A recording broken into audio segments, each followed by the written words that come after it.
Hi, I'm the History Guy. I have a degree in history and I love history. And if you love history too, this is the channel for you. In 1973, the Italian submarine Enrique Tazzoli was sold for scrap for the bargain basement price of $100,000.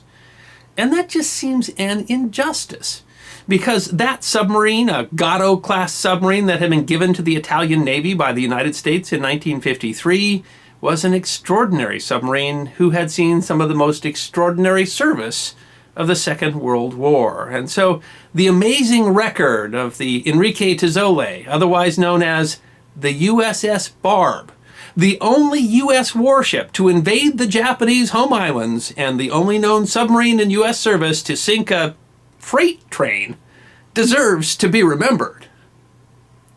The USS Barb, named after a species of fish called the barbos, was a Gatto-class diesel-electric submarine built by the General Dynamics Electric Boat Company of Groton, Connecticut. It was laid down in June of 1941 and commissioned July of 1942. It was 311 feet 9 inches long, displaced 1,525 long tons when surfaced. It had a maximum speed of 21 knots, a range of 11,000 miles, a crew of 6 officers and 54 enlisted, and was armed with 10 torpedo tubes, 6 forward and 4 aft. The record of the USS Barb cannot be separated from the extraordinary man who commanded the submarine's last 5 war patrols of the war. Eugene B. Fluckey, better known as Lucky Fluckey, was one of the most gifted submarine skippers of the Second World War. He was a meticulous planner and a daring officer who had a bold and innovative vision for how a combat submarine should be used. A 1935 graduate of the United States Naval Academy, Fluckey had served aboard a battleship and a destroyer before completing the Commanding Officer School at Submarine Base New London in Connecticut. In January of 1944, he was given command of the USS Barb. The Barb's record was nothing short of amazing. Among its kills were a Japanese aircraft carrier, a cruiser, and a frigate.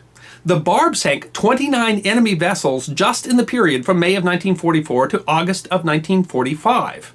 According to Japanese records, the USS Barb sank more tonnage of Japanese ships than any other U.S. submarine of the war.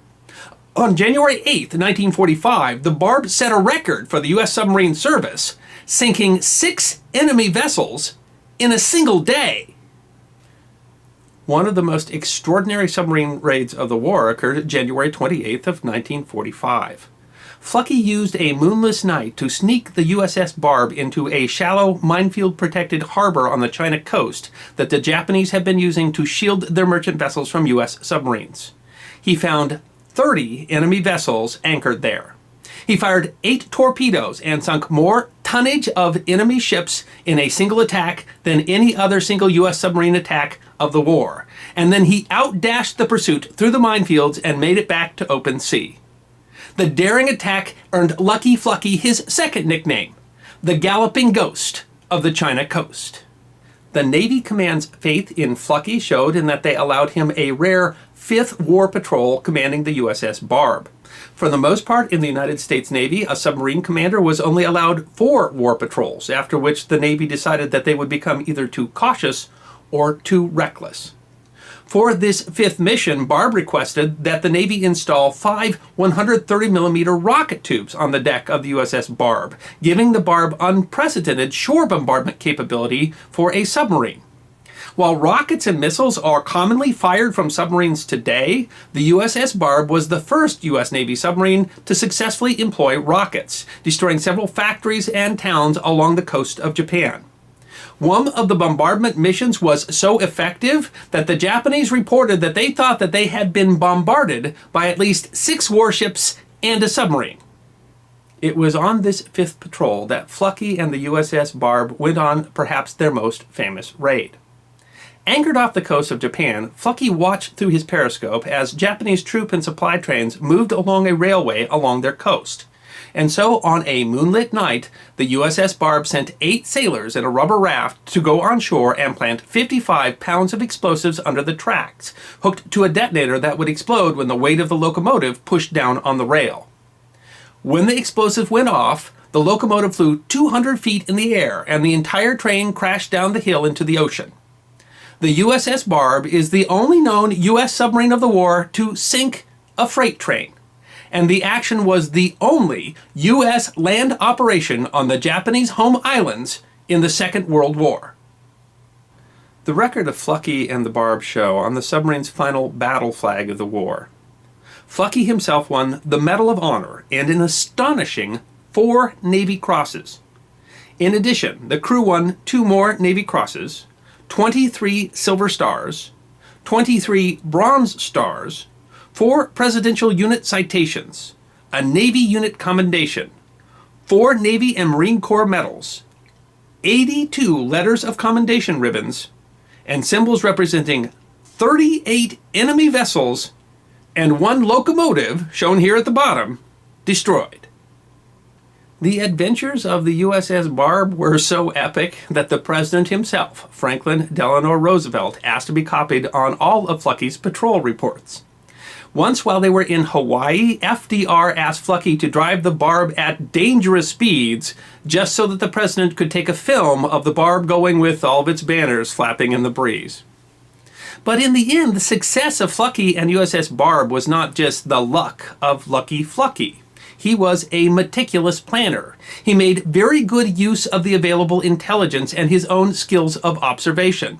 He had a clear and compelling vision of using a submarine as a fast torpedo boat that could submerge to escape, rather than the general doctrine of just lying in wait to attack. To give you an idea of how carefully he planned and managed his crew, when U.S. torpedoes were having troubles with their detonators, he and his crew dismantled the detonators on all of their torpedoes and rebuilt them using stronger springs so that they would be more likely to detonate. In the end, Commander Flucky was successful because he was good at what he did.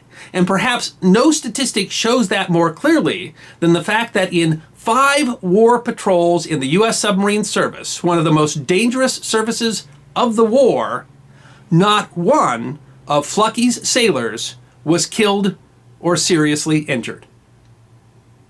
Eugene B. Flucky eventually rose to the rank of Rear Admiral and served in, among other roles, the role as the Chief of Naval Intelligence.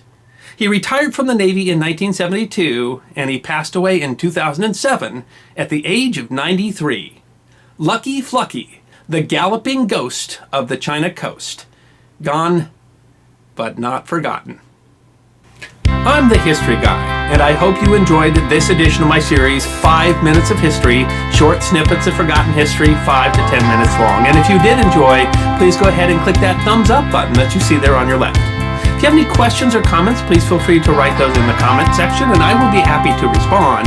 And if you'd like 5 minutes more of forgotten history, all you have to do is click the subscribe button that is there on your right.